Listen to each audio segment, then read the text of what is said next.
Keep me in your thoughts. Growing up, I was always told to cherish both the big and small moments we get to have with our loved ones, because you'll never know when those moments with them stop coming. I never took it seriously. I took each day as it came, and I didn't think twice on it. I guess I've always kind of been foolish like that. Now, I lay alone, staring at the ceiling in the dark. It's that time of night where you can't really see anything, even with good eyesight, so your mind is left to run wild. My thoughts are particularly unruly tonight. Memories of times long gone come and go, and my heart sinks deeper with each one. Tears well up in my eyes as bits and pieces of children laughing and chasing each other fill my mind. Having enough of reminiscing, I push the thoughts and tears away and close my eyes. When I open my eyes, I'm once again met with darkness. However, instead of the foreboding void from before, this darkness is calm and inviting. As I gain consciousness of my surroundings, I notice I'm no longer laying in my bed. The air around me is crisp and breezy, and as my vision comes into focus, I realize this darkness is glittered with hundreds, maybe thousands of stars. It's then that I notice the muffled sound of a familiar voice speaking beside me. I sit up and look to see my love sitting on our shared blanket, one hand cradling some big, nerdy astronomy textbook, and the other holding a dimly lit flashlight. Finishing what he was saying, he looks up to meet my gaze. His beautiful blue eyes shine in the darkness, reflecting light from both the flashlight and the moon. I stare at him for a few moments in disbelief before he breaks the silence. Is something wrong, Shade? His voice is smooth and gentle, and with his words he lifts some weight off of my chest. He always had a way of doing that. I reply to him with a half-truth. No, I'm fine. He seems concerned still, closing his book and turning to face me better. Are you sure?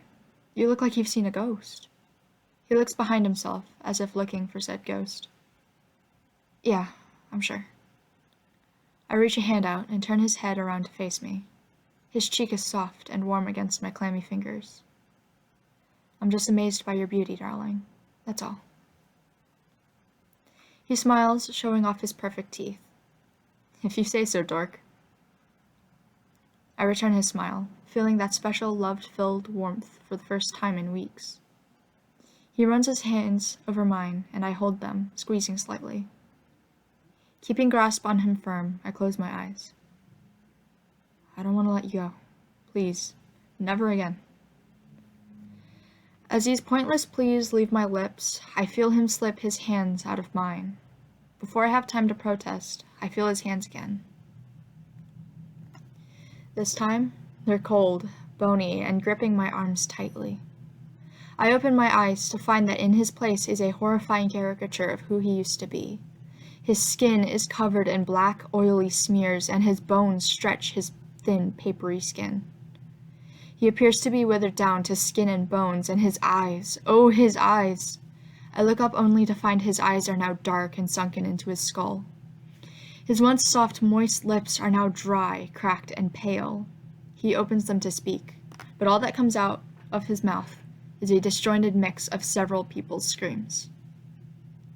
I jolt upright, back in my bed, and drenched in sweat. My heart is pounding in my chest.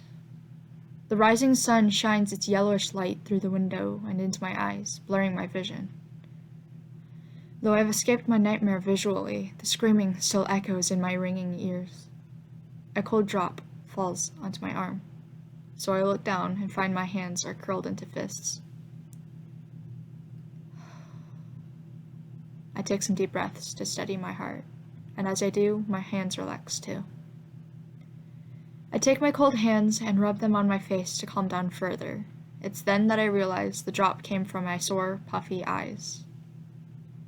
I suppose I must have ended up crying in my sleep again, so after a few moments, I pull myself out of bed. Walking down the cold, dark hallway, I avoid looking at the framed pictures hanging on the wall. They used to bring me so much joy and pride, but now they only serve as reminders of what I can never have again. I pass by several closed doors before finding my way to the bathroom. The light inside is already on, and the door wide open, which casts a nice, warm beam of light into my path. Going in, I look at myself in the mirror. My hair's a mess. Dark circles have started to form under my eyes, and I desperately need a shower. I suppose I haven't really had the time, spending most of my days lately curled up in bed, wallowing. I used to take pride in keeping up my appearance, but now it feels pointless to even try. I sigh, bend over, and splash my face with cold water. I shouldn't be thinking like this. I have no right to. He'd be disappointed to see me like this. I stand for a moment with my hands on the counter and my head hanging low, letting the water drip from my face into the sink. The longer I stand here, the more the feelings of guilt permeate stronger in my stomach. I close my eyes to focus and swallow the lump in my throat, once again pushing my feelings down. I let out another sigh, then look up to the mirror again. A twisted version of me looks back. His hair is caked in black grease and dirt, and his face and clothes are covered in dark splatters. His mouth is turned upward in an unnatural, impossibly wide smile, but his eyes are dark, downturned dramatically and leaking large, inky tears. I take a few steps back in panic, and blink a few times to wipe the image away, but the same awful monster stays staring at me. My heart starts racing again, and a scream erupts from my throat. To my horror, my voice is replaced with the sound of screeching tires, followed by the clashing, folding, and tearing of thick sheets of metal. As I scream, web-like cracks spread across the mirror, until finally it shatters, sending shards of glass flying towards me. I hunch over, tears streaming down my face. Again. My screams are interrupted by coughs, followed by dry heaving and more sobbing. I look back up to see the thick, dark liquid oozing from between the cracks of what's left of the mirror. Shot with another rush of panic, I pick myself up and bolt out of the bathroom and back into the hallway. The once dark space is now lit in a sickening green hue. As I race down the corridor, I notice each door has fallen off its hinges, and inside each room stand cruel mimicries of my kids. They run out at me as I pass, but each time they disappear before they get an inch within touching me. The frames now hold only darkness, and words painted in dripping red ink torment me as I run. Disgusting, disgrace, irresponsible, monster, freak, murderer, and more. Each one worse than the last. I keep running down the endless hall, and I run for what feels like hours. Every step gets heavier than the last, and every breath more painful in my chest. Finally, I collapse, and everything fades to black. I jolt upright again, drenched in sweat. My heartbeat pounds in my ears, and I'm breathing heavily still. I look around, getting a grasp on my surroundings again. I'm back in bed, but this time the room is illuminated by the bright, white sunlight of afternoon. I take some deep breaths again, steadying my heartbeat.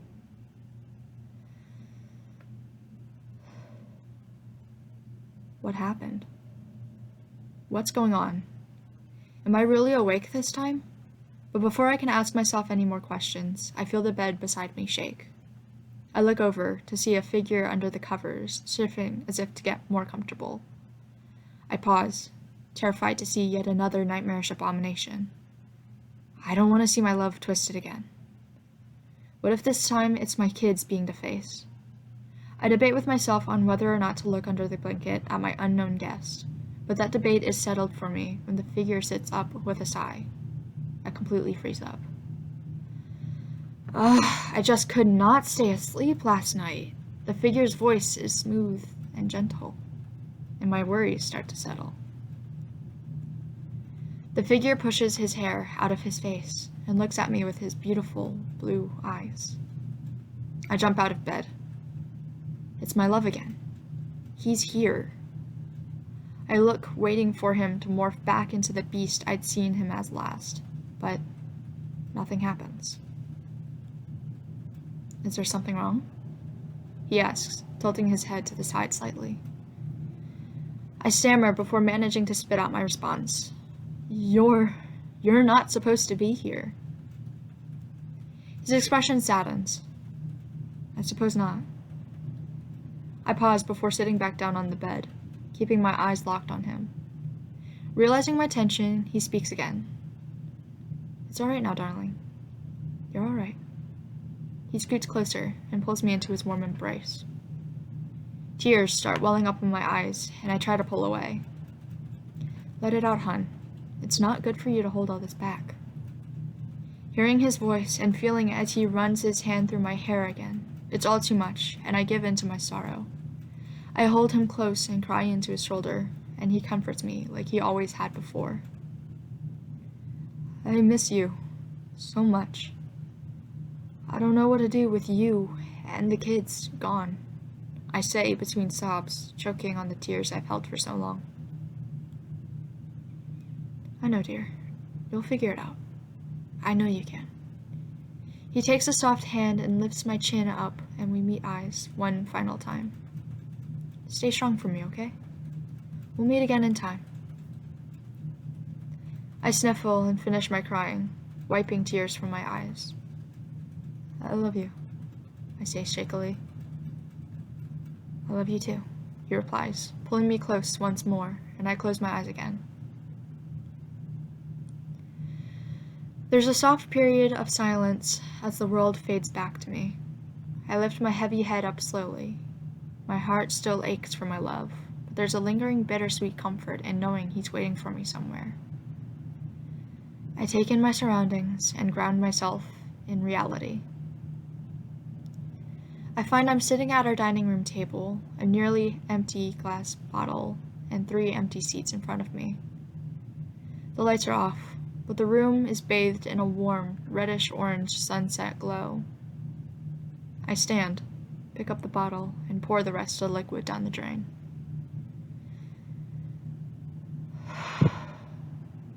I take some deep breaths, then look back at the table. Visions of my kids sitting and playing with their food as my husband tries to get them to stop, and as I laugh and join in, pass over my thoughts. I remember the times we blasted music and danced to make cleaning more bearable, and I remember how the kids used to always pick the chairs to hide under first in hide and seek. My thoughts build up, and once again I start to cry, but this time I don't try to stop. I close my eyes and remember what my love said to me, and I let myself weep until my eyes run dry. I slump down, and as I sit on the floor, I imagine him holding me again, comforting me. Then, when it's all over, I look up towards the ceiling and smile weakly, finally finding peace.